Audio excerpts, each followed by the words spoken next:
Wa ulaika humul muflihun, dan mereka orang-orang yang beruntung. Kata muflih, tahu artinya muflih? Muflih itu dari kata falaha.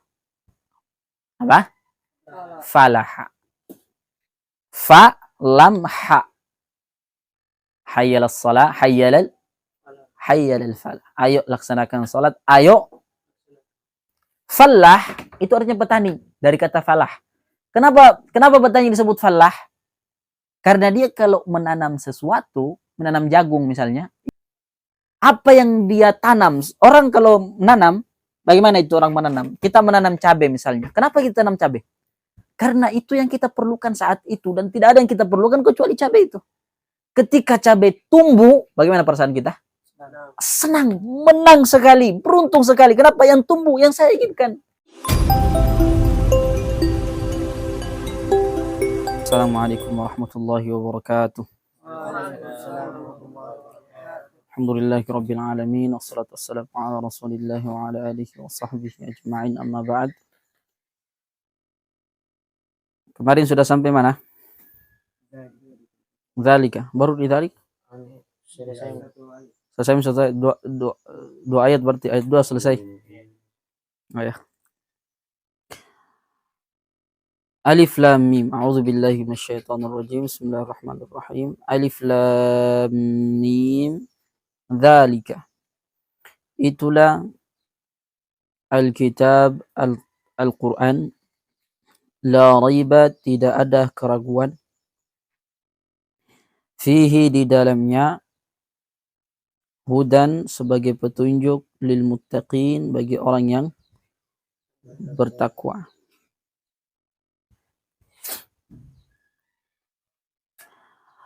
Alladzina yu'minuna bil ghaibi. Siapa orang bertakwa itu? Orang bertakwa itu di ayat selanjutnya, kan Al-Quran menjadi petunjuk bagi siapa? Bagi orang yang bertakwa. Nah, siapa orang bertakwa itu? Ini namanya tafsir bil Quran. Tafsir bil apa? Ada tafsir bil hadis, tafsir bil ra'yi, tafsir bil Al-Quran. Al-Quran bil Quran. Tafsiran Al-Quran yang ditafsirkan sendiri oleh apa? Oleh Quran. Siapa orang yang bertakwa itu? Ayat selanjutnya. Alladzina yu'minuna bil ghaibi. Orang bertakwa itu cirinya yang pertama adalah mereka yu'minuna bil ghaib. Mereka beriman senantiasa kepada yang gaib. Tapi yang gaib bagaimana? Yang gaib seperti malaikat, seperti Allah, seperti apa lagi? Jin, seperti apa lagi? Semua yang gaib yang ada dalam agama kita. Jadi bukan yang gaib maksudnya gundurwo, pocong, apalagi kuntilanak, itu bukan yang gaib, bukan itu maksudnya yang gaib. Itu hanya istilah dalam bahasa apa? Bahasa Indonesia. Semuanya adalah jin, apalagi iblis, malaikat, Allah, apalagi yang wa ma khalaqtul jinna wal insa. Dari yang gaib yang Allah ciptakan itu hanya apa?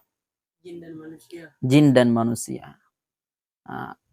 Al-jin wa ma khalaqtul jinna wal insa. Saya tidak menciptakan jin dan manusia. Berarti ciptaan itu hanya berapa? Hanya 2, jin dan manusia. Nah, kapan datang iblis? Di mana asalnya syaitan? Kapan itu malaikat datang? Nah, itu ada penafsirannya di mana? Wa ma khalaqtul jinna wal ins. Kalau mau tahu dari mana itu jin, dari mana itu syaitan, itu malaikat dari mana, baca tafsir di sana. Oke? Nah, itu yang dimaksud yang gaib. Yang gaib itu yang ada dalam agama kita, bukan mengarang, di sana ada gundurwo, di sana ada pocong. Kita harus percaya karena ada gaib, bukan itu maksudnya. Alladzina yu'minuna bil ghaib. Alladzina yu'minuna bil ghaib. Yu'min itu dari kata amana. Apa? Amana yu'minu. Beriman. Kalau amana itu artinya telah beriman. Yu'minu, apa artinya yu'minu? Sedang dan terus sampai akan datang. Nah, itu kenapa tidak disebutkan alladzina amanu bil ghaib, tapi menggunakan fi'il mudhari supaya apa? Supaya ada kesinambungan, tidak berhenti sampai yang ditentukan. Terus menerus dia beriman kepada yang gaib. Bukan hari ini saja dia beriman. Bukan kemarin saja dia beriman. Bukan besok saja dia beriman. Tidak ditentukan waktunya kapan. Terus menerus dia beriman. Kepada siapa? Kepada yang gaib. Beriman kepada Allah, malaikatnya, kitabnya yang sudah berlalu. Apalagi beriman kalau iblis itu ada. Beriman kalau syaitan itu ada. Nah, itu yang dimaksud beriman terus menerus. Tidak pernah putus imannya itu. Makanya menggunakan apa? Yu'minuna. Oke. Kepada yang gaib. Jadi dia terus percaya dengan yang gaib. Tidak pernah berubah kepercayaannya bahwa yang gaib itu ada. Tapi dia tidak takut. Ya, jadi jangan pernah takut. Nah, tidak takut. Walaupun ada yang gaib. Di sana ada syaitan. Di sana ada iblis. Tapi dia tidak takut. Dia tidak takut. Oke. Wa yuqimuna shalah. Ciri yang kedua orang bertakwa itu adalah mereka melaksanakan salat. Lihat lagi, perhatikan lagi kata-katanya. Bukan aqamus shalah. Bukan aqamus shalah. Nah, tidak menggunakan fi'il madhi, kata yang sudah lampau, tapi menggunakan fi'il mudhari yang sekarang dan yang akan datang dan terus menerus. Yu'minuna bil ghaibi wa yuqimuna shalah. Sama dengan yu'minuna tadi. Terus berkesinambungan, istiqomah, continue itu keimanannya. Sama dengan yuqimu. Yuqimu kenapa dia menggunakan fi'il madhi, fi'il mudhari, supaya salat itu tidak hanya kemarin dikerjakan, tidak hanya hari ini dikerjakan, tidak hanya sampai besok dikerjakan. Terus menerus. Karena itu dia menggunakan fi'il mudhari. Berkesinambungan, continue, terus menerus. Makanya sholat jangan putus walaupun dia sedang sakit. Apapun keadaannya. Selama dia masih sadar, wajib sholat untuk orang yang beriman, untuk mereka. Wa yuqimuna shalah. Perhatikan lagi baik-baik. Nah, kemudian dia menggunakan kalimat aqama yuqimu. Aqama itu mengandung arti berdiri. Qama yaqumu artinya berdiri. Aqama yuqimu membuat berdiri. Nah, jadi asalnya qama yaqumu, kemudian berubah, ada tambahan huruf alif di depannya. Ada tambahan alif hamzah depan, maka aqama yuqimu. Aqama yuqimu artinya membuat berdiri. Kenapa salat itu selalu saja, makanya kalau kita buka Quran, semua perintah salat itu selalu menggunakan aqama apa? Aqama yuqimu. Aqama yuqimu artinya mendirikan salat. Boleh saja Allah berkata fa'ala yaf'alu, if'alis salat atau if'alus salat atau if'alis salat. Nah, menggunakan kata fa'ala, tidak juga menggunakan kata amalah. Padahal semua artinya mengerjakan. Tapi menggunakan aqama yuqimu wa yuqimuna shalah. Apa maksudnya? Salat itu bukan sekedar dilaksanakan, karena itu tidak menggunakan fi'il fa'alah, tidak juga menggunakan fi'il amilah, tidak menggunakan kata kerja fa'ala, tidak menggunakan kata kerja amila, tapi menggunakan kata kerja aqama, supaya memberikan sinyal bahwa salat tidak sekedar dilaksanakan, tapi dia betul-betul didirikan. Salat itu didirikan. Didirikan maknanya apa? Semua yang diperlukan dalam salat itu semuanya diperhatikan. wudunya sejak dia mau melaksanakan sholat. Wudunya harus betul-betul sah wudu itu. Jangan pernah ada air yang tidak menempel pada anggota wudu yang wajib. Kalau sampai ada air yang tidak nempel pada anggota wudu yang wajib, maka wudunya tidak sah, sholatnya pun tidak sah. Nah, kata Nabi SAW, siapa yang sempurna wudunya, menyempurnakan kalau dia wudu itu, nah, maka kata Nabi SAW, nanti pada hari kiamat dia akan bersinar karena wudunya. Dia akan menjadi penyempurna sholat. Kalau sampai wudu itu tidak sempurna, sholat tidak sah. Wudu tidak sah, sholat tidak sah. Maka sholat itu mana didirikan, bukan sekedar Allah Akbar, baca, rukuk, sujud, kemudian salam. Tidak, betul-betul dia betul-betul dilaksanakan dengan baik. Berhati-hati jangan sampai kita yang ketinggalan. Ada syarat-syarat yang wajib yang harus kita perhatikan. Ada rukun-rukun yang wajib yang harus kita perhatikan. Kalau sampai salah, kurang, itu nanti bisa masalah pada sholatnya, bisa batal sholatnya. Hanya menggunakan kalimat yuqim. Nah, kita lihat lagi. Kalimat aqama yuqimu tadi asal katanya qama ya yaqum. Artinya apa? Berdiri. Kullama kata para ulama zadal mabna zadal makna. Setiap kali bertambah huruf bertambah maknanya. Dari qama yaqumu artinya berdiri menjadi aqama yuqimu artinya membuat berdiri. Apa artinya? Salat itu adalah tempat berdirinya kita supaya berdirinya kita itu kokoh. Maka salat itu harus berfungsi menjadi sandaran kita. Jadi apa? Menjadi sandaran kita. Karena dia sesuatu yang membuat kita berdiri. Aqama yuqimu membuat berdiri. Bukan sekedar kita ketika mendirikan salat itu, maka salat akan membuat kita kokoh dalam berdiri. Maka orang yang tidak punya sholat, dia tidak punya tempat berdiri, dia tidak punya tempat bersandar, maka dia akan mudah jatuh.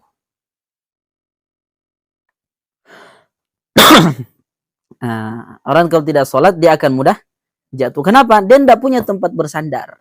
Dia tidak punya tempat bersandar. Orang yang berjalan atau berdiri, kemudian ada angin, tidak punya tempat bersandar, maka dia mudah jatuh.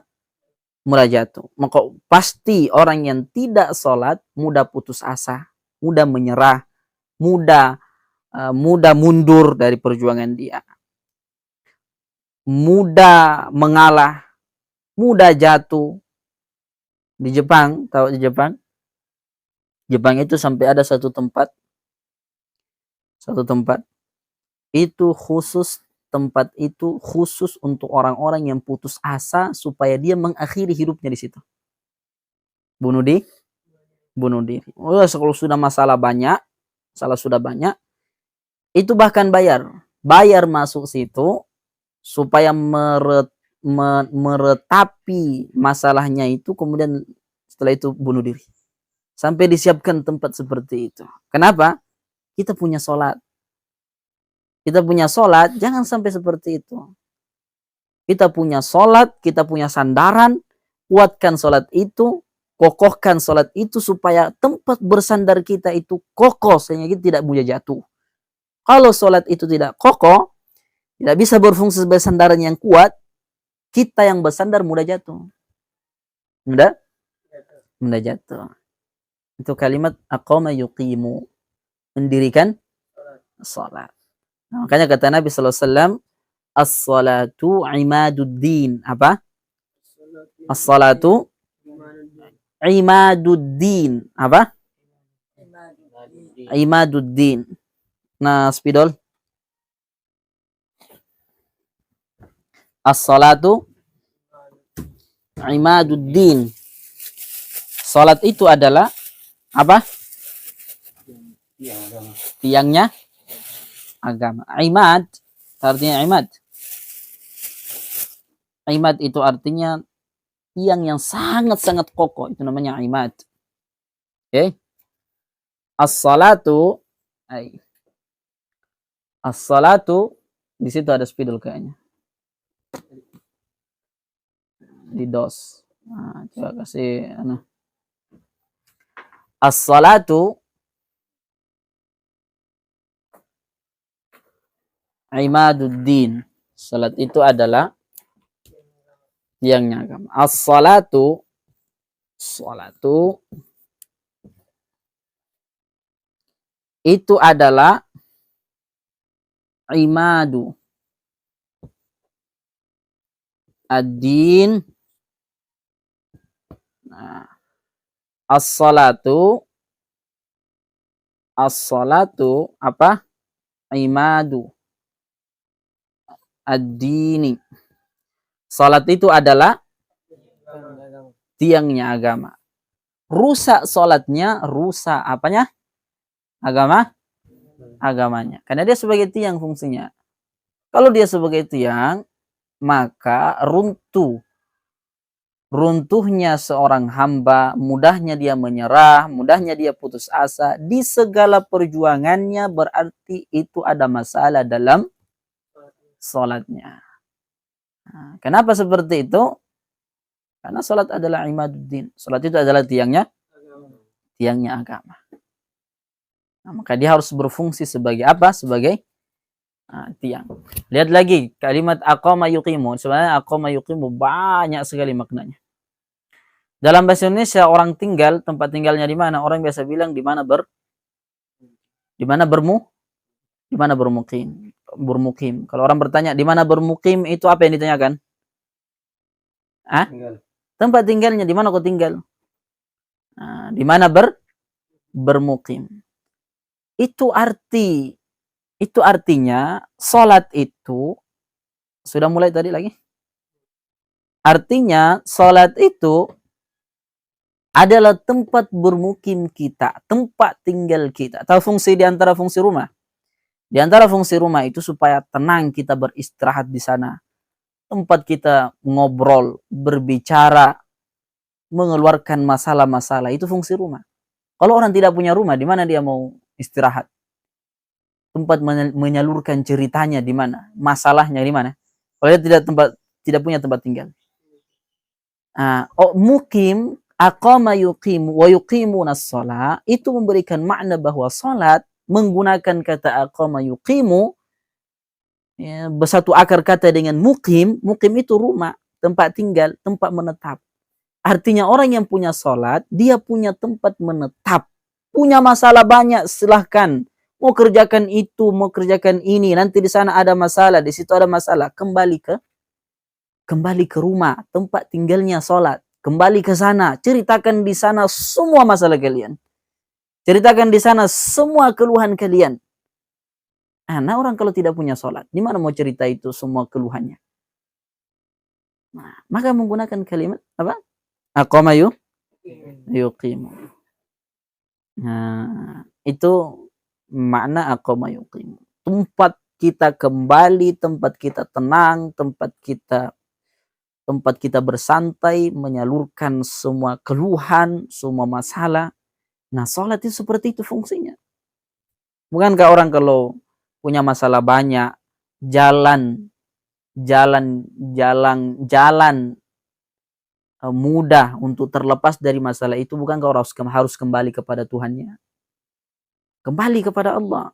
Ceritakan itu semua masalah kepada Allah. Masalahmu kau ceritakan kepada temanmu tidak butuh dengan itu. Masalahmu kau ceritakan kepada tetanggamu mungkin mencelamu. Kalau mereka mau memberikan semangat, sekedar itu saja. Tapi kalau kita coba kalau kita kembali ke salat kita, periksa salat kita, ngobrol di sana, ceritakan semua masalah sama Allah. Kita punya Tuhan, kita punya salat. Kita punya Tuhan yang semua mengetahui segala masalah kita. Cara sampainya cerita kepada Allah itu dengan salat. Kita juga punya. Coba tadi orang Jepang, semua masalahnya kemudian banyak, kemudian sampai dia menyiapkan suatu tempat untuk bunuh diri di sana karena dia tidak punya tidak punya tempat menyalurkan cerita. Nah, kita orang beriman punya. Nah, makanya kata Nabi sallallahu alaihi wasallam, aqrabu ma yakunul abdu mir rabbih fahuwa sajid. Fa'aktsiru du'a, kata Nabi. Apa kata Nabi sallallahu alaihi wasallam? Aqrabu ma yakunul abd. Apa kata Nabi sallallahu alaihi wasallam? Aqrabu ma yakunul abdu. Apa? Aqrabu. Nih. Aqrabu. Aqrabu. Ma yakunu al-abdu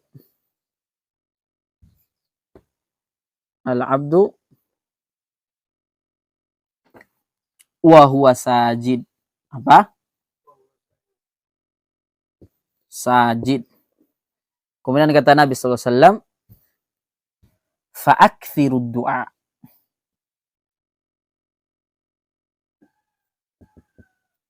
Fa'aktsiru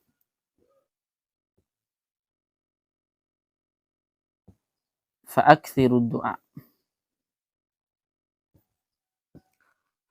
Kemudian kata Nabi sallallahu alaihi wasallam, fa'aktsiru du'a. Aqrabu ma yakunul abdu. Yang paling dekat keadaan seorang hamba mir rabbihi. Di sini ada mir rabbihi. Mir rabbihi. Keadaan yang paling dekat seorang hamba kepada Tuhannya adalah wa huwa sajid, ketika dia bersujud. Maka ketika bersujud, kata Nabi, fa'aktsiru du'a, perbanyak doa. Itu sama, selaras, sejalan dengan firman Allah ketika wajibkan kepada kita salat menggunakan kata qamah. Yuqimu, dia tempat bermukim kita, tempat kita bercerita, tempat kita menyalurkan masalah kita, menyalurkan semua keinginan kita. Tes turun anunya. Tes turun di situ. Itu nah. Jadi salat itu di antara fungsinya apa tadi? Apa tadi? Tempat mengeluh, dia tempat tinggal kita. Aqrabu ma yakunul 'abdu min rabbih wa huwa sajid. Tempat dekat, keadaan yang paling dekat seorang hamba kepada Tuhannya ketika dia dalam keadaan sujud. Maka dalam keadaan sujud itu perbanyak doa, perbanyak minta, cerita sama Allah yang banyak. Ya Allah, saya begini, kemudian ada begini, saya begitu, kemudian masalah seperti ini. Cerita sama Allah. Cerita sama Allah. Wa idza sa'alaka 'ibadi 'anni fa inni qaribun. Kalau seorang hambaku bertanya kepadaku, wahai Muhammad, katakan saya dekat, qarib sekali, saya dekat. Kapan dekat itu? Wa huwa sajid, ketika dia dalam keadaan bersujud. Faktsir doa, perbanyak doa di situ. Ujibu da'watad da'i idza da'ani. Saya adalah selalu menjawab doa seorang hamba kalau dia minta kepada. Ujib, kata ujib itu artinya langsung menjawab. Nah, dalam bahasa Arab ada istajaba yastajibu, fastajabna lah. Itu berbeda kalau Allah menggunakan ajaba yujibu. Kalau fastajabna lah, istajaba yastajibu, itu langsung Allah jawab, tapi ada syaratnya. Kamu harus sabar panjang dulu, bukan hari ini doa kemudian besok dikabulkan. Ada syaratnya panjang. Menggunakan fastajabna lah. Dalam Al-Quran ada. Ketika Nabi Ayub punya penyakit yang panjang, kapan berapa tahun? Penyakit itu berapa tahun? Sampai puluhan tahun. Puluhan tahun, baru kemudian Allah menjawab, fastajabna lah. Kami langsung jawab doa itu. Nah, ketika Allah menggunakan ajaba yujibu, itu artinya langsung, tanpa perantara. Hari ini kita doa, langsung dijawab sama Allah.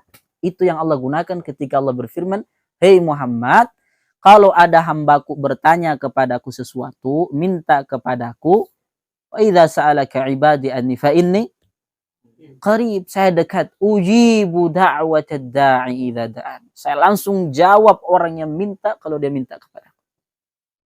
Nah, oke? Nah, itu mana salat. Kemudian itu di antara ciri orang yang bertakwa. Pertama tadi apa? Yu'minuna bil ghaib wa yuqimuna as-shalah wa mimma razaqnahum yunfiqun. Kita lihat lagi maknanya. Kita lihat lagi susunan katanya. Wa mimma, kata wa mimma, wa itu artinya dan, mimma itu dua kata yang digabung. Mimma itu dua kata yang kata yang pertama adalah min. Kata yang kedua ma. Min artinya itu sebagian saja, bukan semua. Ma itu yang ada. Sebagian saja yang ada, yang tidak ada tidak usah kau infakkan. Kemudian tidak usah semuanya, sebagian saja. Makanya semua perintah berinfak dalam Al-Quran pasti selalu saja dikatakan sebagian saja, tidak semua. Yang ada itu sebagian saja kamu infakkan, kamu bagi ke orang, kamu kasih ke orang sebagiannya, jangan semua, sedikit saja. Nah, yang sedikit itu, kemudian hari ini orang berkata, saya nanti kalau kasih ini, saya punya apa? Nah, ada yang punya aku kalau aku kasih kau ini. Nah, itu pemahaman yang pendek, pemahaman yang rendah tentang berinfak. Wa mimma razaqnahum yunfiqun, sebagian saja rezeki yang kami berikan, infakkan itu. Oke? Wa mimma razaqnahum yunfiqun. Ciri yang selanjutnya, orang yang bertakwa itu walladzina yu'minuna bima unzila ilaika. Mereka itu orang yang bertakwa itu adalah mereka yang beriman, yu'minuna, senantiasa beriman, istiqomah, continue keimanan sampai mati, bukan sekedar hari ini saja dia beriman, bukan kemarin saja dia beriman, atau mungkin sampai besok saja dia beriman, bukan. Yu'minuna bima unzila ilaika. Dia terus beriman, continue, istiqamah, berkesinambungan keimanannya kepada Al-Quran yang Allah turunkan kepadamu, wahai Muhammad. Itu orang beriman, itu orang bertakwa. Dia tidak pernah ragu. Makanya di awal tadi Allah berfirman apa? Apa Allah berfirman yang terakhir, yang pertama tadi? Dzalikal kitabu la raib. Tidak ada keraguan di dalamnya. Nah, ciri orang bertakwa yang tadi fungsi Quran akan berfungsi bagi orang yang bertakwa, di antara cirinya itu adalah yu'minuna bima unzila ilaik. Terus beriman kepadamu, wahai Muhammad, kepada apa yang diturunkan kepadamu, yaitu Al-Quran. Bukan sekedar itu, wa ma unzila min qablika, dan kitab-kitab yang diturunkan sebelummu. Ada berapa kitab sebelum Nabi? Ada 3. Apa itu? Taurat, Zabur, kemudian Injil. Itu kita imani bahwa ada kitab sebelum Al-Quran. Dan ketika datang Quran, semua kitab itu tetap kita percaya, tapi semua isi dari kitab Taurat, Injil itu, Zabur itu, semua sudah ada dalam Al-Quran. Oke? Nah, wabil akhirati hum yuqinun, dan mereka orang bertakwa itu cirinya itu beriman kepada hari akhirat. Beriman kepada hari akhirat. Coba kalau kita tidak beriman kepada hari akhirat. Coba kalau ada yang tidak beriman dengan hari akhirat, apa yang dia lakukan? Dia akan berbuat sembarang saja karena dia berkata bahwa kehidupan hanya satu kali. Bahwa kehidupan hanya satu kali, di sini jadi hidup, besok tidak. Orang mati itu ya mati, tidak ada lagi kehidupan. Orang coba kalau dia berpikir seperti itu, rusak hidupnya. Rusak hidupnya. Rusak apanya? Hidupnya. Kalau ada yang bertanya kepada kalian, bagaimana kiranya kalau misalnya di akhirat tidak ada gitu hari akhirat? Kamu sudah capek-capek sholat, kamu sudah puasa, kamu sudah infak, kamu sudah zakat, kamu sudah haji, berkorban muku banyak-banyak hartamu, tapi ternyata akhirat tidak ada. Bagaimana jawabanmu? Hah? Hah? Apa? Lebih rugi kamu kalau kamu sudah tidak sholat, tidak berinfak, tidak zakat, tidak infak, dan ternyata akhirat ada. Rugi tidak? Rugi. Kalau saya sholat, puasa, zakat, haji, kemudian ternyata akhirat tidak ada, saya ruginya sampai mana? Kan ruginya sedikit ruginya. Coba kalau kamu yang tidak sholat, kamu yang tidak zakat, kamu yang tidak haji, tidak juga infak, tidak juga membantu, kebaikanmu sedikit, keburukanmu banyak, tapi ternyata akhirat ada. Rugi tidak? Rugi. Ya, orang kalau dia percaya dengan akhirat, maka dia punya semangat dalam beribadah, dalam beramal. Nah, itu ciri orang yang bertakwa. Dia punya pendorong untuk beribadah. Itu ciri orang yang bertakwa. Ulaika ala hudam mir rabbihim wa ulaika humul muflihun. Orang yang seperti tadi itu, yang disebutkan ciri orang bertakwa itu, yang disebutkan dari 1 sampai beberapa tadi itu, ulaika ala hudam mir rabbihim. Ayat 5-nya, mereka itulah orang-orang yang ala itu di atas hudan, petunjuk. Oke? Di atas apa? Petunjuk. Nah, sekarang lihat. Tadi ciri orang bertakwa disebutkan 1 sampai berapa tadi itu? Ulaika ala hudam mir rabbihim. Mereka di atas apa? Petunjuk. Di atas petunjuk. Bagaimana maknanya kira-kira? Bukan dia lagi yang nyetir itu barang tuh. Dia berada di atas perahu. Yang nyetir perahu itu bukan dia. Oke? Dia tidak punya urusan dengan kapalnya, pokoknya dia naik saja di situ. Pokoknya dia dibawa saja. Pokoknya dia sampai saja di tujuannya. Itu orang kalau bertakwa, alladzina yu'minuna bil ghaib, beriman kepada yang gaib, yang benar itu tadi. Wa yuqimunas shalah wa mimma razaqnahum yunfiqun walladzina yu'minuna bima unzila ilaika wa ma unzila min qablik ulaika ala hudamir rabbihim. Pokoknya dia taunya sampai saja saya ini di akhirat. Saya sampai surga saja. Tidak ada lagi dia fikir yang lain. Dia apakah nanti mati mesinnya ini kapal? Enggak, dia tidak fikir itu. Nanti ada ombak besar atau tidak? Tidak. Dia tidak fikir itu. Nanti ada bocornya kapal ini? Tidak. Kalau orang itu bertakwa, takwa artinya dia beriman sama Allah yang gaib, kemudian dia wa yuqimunas shalah, laksanakan salat saja yang benar. Wa mimma apa tadi? Razaqnahum yunfiqun, dia berinfak saja sebagian dari hartanya. Kemudian dia beriman saja dengan Quran, dan sebelum Quran sudah dia taunya sampai saja tujuan. Itu yang dimaksud ala hudamir rabbih. Dia tidak punya lagi urusan yang lain. Dia tidak fikir siapa yang nyetir nih. Dia tidak pikir nanti yang nyetir kalau nggak ngantuk nyetir ini nanti kita tabrak. Tidak. Nanti kita kecelakaan. Tidak. Tidak pikir lagi itu. Selama orang itu tadi wa yuqimunas shalah wa yu'minuna bil ghaib, yuqimunas shalah, yunfiqun, yu'minuna bima unzila ilaika min rabbika wa ma unzila min qablik. Oke? Itu saja tugas dia orang bertakwa itu. Makanya menggunakan ulaika ala hudamir rabbihim. Wa ulaika humul muflihun, dan mereka orang-orang yang beruntung. Kata muflih, artinya muflih.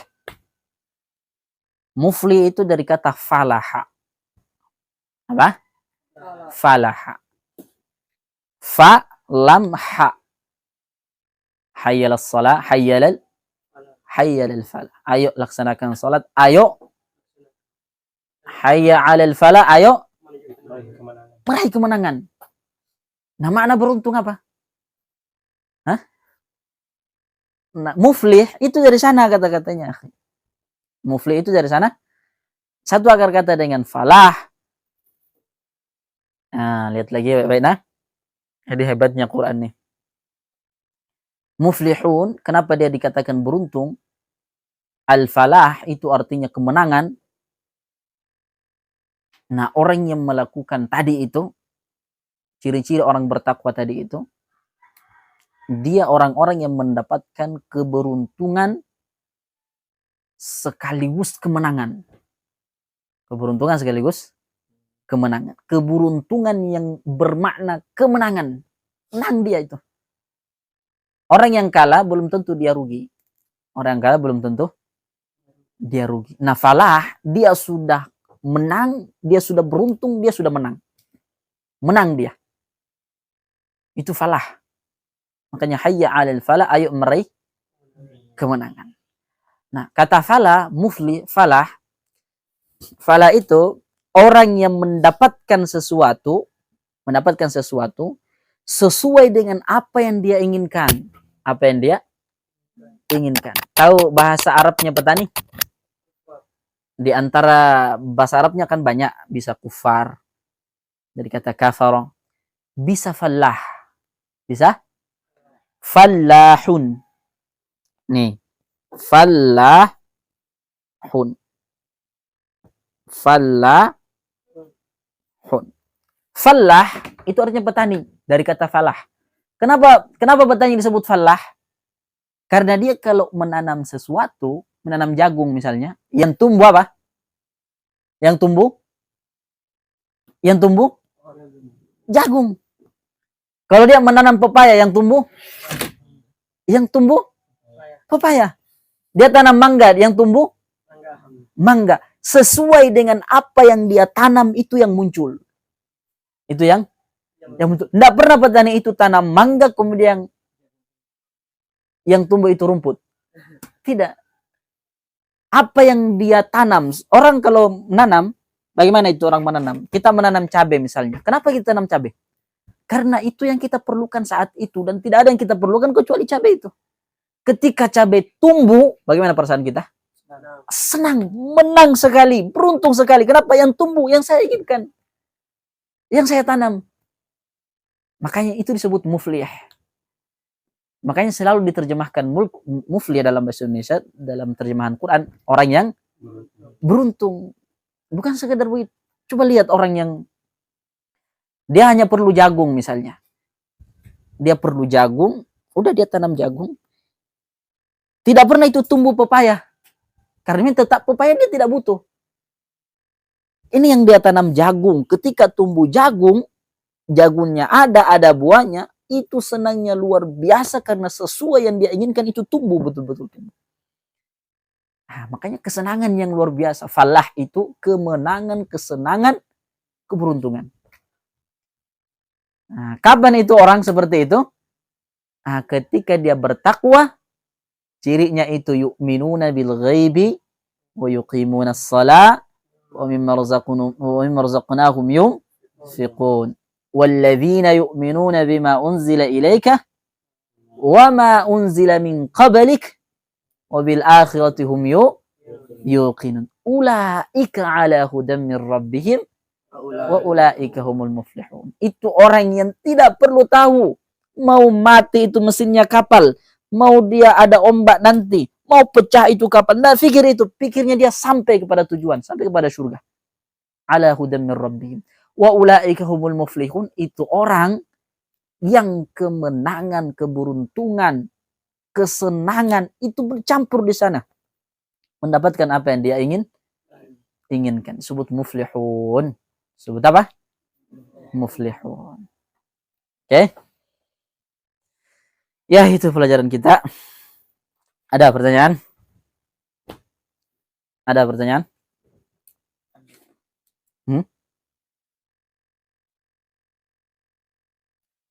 Ada pertanyaan tidak?